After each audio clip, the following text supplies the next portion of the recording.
TDP ప్రభుత్వం ఈ నెల 28వ తారీఖున గుంటూరు జిల్లాలో నారా హమారా టీడీపీ హమారా అనే నినాదంతో ఒక బహిరంగ సభ పెట్టడం జరిగింది.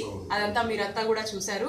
మరి ముస్లిం మైనారిటీలందరినీ కూడా రెచ్చగొట్టే విధానంలో మరి ఈ 4 సంవత్సరాలు కూడా వివిధ హామీలు చేస్తున్నారు. మరి ఈ కొత్త ఒక పన్నాగంతో మరి ఈ సంవత్సరము మరి ఎన్నికలు వస్తున్నాయి, ఇదంతా కూడా ఒక ఓటు బ్యాంకుగా మార్చుకుందామనే ఉద్దేశంతో ఈ కార్యక్రమాన్ని పెట్టడం జరిగింది. మరి ఈ కార్యక్రమంలో పెట్టారండి, చాలా బాగుంది. కానీ మన ముస్లిం మైనారిటీలందరినీ కూడా ఏంటంటే మరి ఈ 4 సంవత్సరాలు చేసిన హామీల సంగతి ఏంటి, వాటి అమలు విషయం గురించి మీరు ఏం మాట్లాడాలనుకుంటున్నారని ప్రశ్నించిన యువకులందరినీ కూడా వారిని అదుపులోకి తీసుకొని పోలీసులందరూ కూడా ప్రభుత్వ అధికారాల అండను చూసుకొని వారిని పక్కకు తీసుకువెళ్ళి వాళ్ళందరినీ కూడా కొట్టేసి ఆ తర్వాత నాన్ బెయిలబుల్ కేసెస్ అన్నీ కూడా వారి మీద నమోదించడం జరిగింది. మరి ఒక వైఎస్ఆర్సీపీకి చెందిన ప్రజలందరం అయిన మేమంతా కూడా పార్టీ తరఫున ఈ విషయంలో తీవ్రంగా ఖండిస్తున్నాము. వారు చేసింది పెద్ద తప్పేం కాదని మీ అందరికి కూడా సభాముఖంగా తెలియజేసుకుంటున్నాము. వారు కేవలం ప్రశ్నించారు, ఏమైంది, ఎందుకు అమలు చేయలేకపోయారు, మళ్ళా ఈరోజు కొత్తగా పెట్టి కొత్త హామీలు చేస్తున్నారు. ఈ కొత్త హామీలు పాత హామీలో కూడా ఏమి నెరవేర్చలేకపోతున్నారు, మీరు విఫలం అవుతున్నారనే ప్రశ్న తప్పని మీరు ఎందుకు భావించారు? ప్రభుత్వం మీ చేతిలో ఉందని చెప్పి వాటి మీద కేసులు పెట్టడం అనేది చాలా అంటే చాలా దౌర్జన్యకర పరిస్థితి అని నేను సభాముఖంగా తెలియజేసుకుంటున్నాను.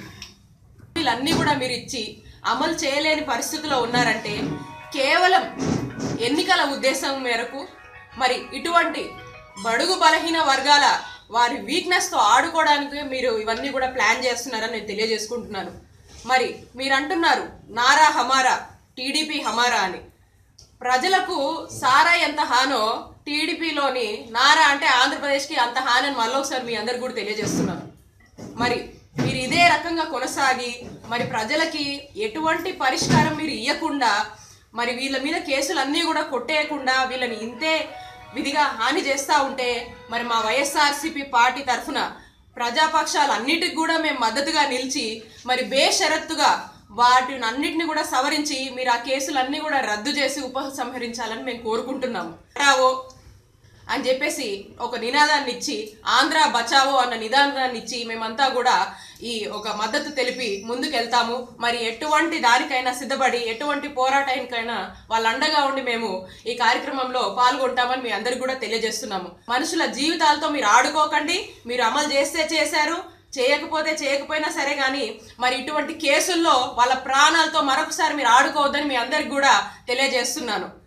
మేమంతా కూడా వైఎస్ఆర్ 9వ వర్ధంతికి మేమంతా కూడా మన చిలుకలూరుపేట నియోజకవర్గంలో హాజరయ్యి పెద్ద ఎత్తున వైఎస్ఆర్ గారికి నివాళులు అర్పిస్తున్నాము.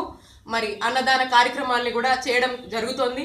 మరి సెప్టెంబర్ 2వ తారీఖు ఉదయం 9 గంటలకు పార్టీ కార్యాలయం నుంచి నర్సరావుపేట పార్టీ కార్యాలయం నుంచి మన కళామందిర్ సెంటర్ వరకు జరుగుతున్న ర్యాలీకి భారీ ఎత్తున పార్టీ కార్యకర్తలు, వైఎస్ఆర్సీపీ అభిమానులు, విద్యార్థులు, యావత్ మొత్తం ప్రజలంతా కూడా వచ్చేసి ఈ ఘనంగా ఈ యొక్క కార్యక్రమాన్ని విజయవంతం చేయవలసిందిగా కోరుతున్నాను. నమస్తే. హాయ్ ఫ్రెండ్స్, మా టుడే టుమారో యూట్యూబ్ ఛానల్ చూస్తున్నందుకు చాలా థ్యాంక్స్. మరిన్ని లేటెస్ట్ వీడియోస్ కోసం వెంటనే సబ్స్క్రైబ్ చేయండి. అలాగే ఈ బెల్ ని కూడా రింగ్ చేసేయండి. మా నోటిఫికేషన్స్ అన్ని మీ మొబైల్లో వస్తాయి.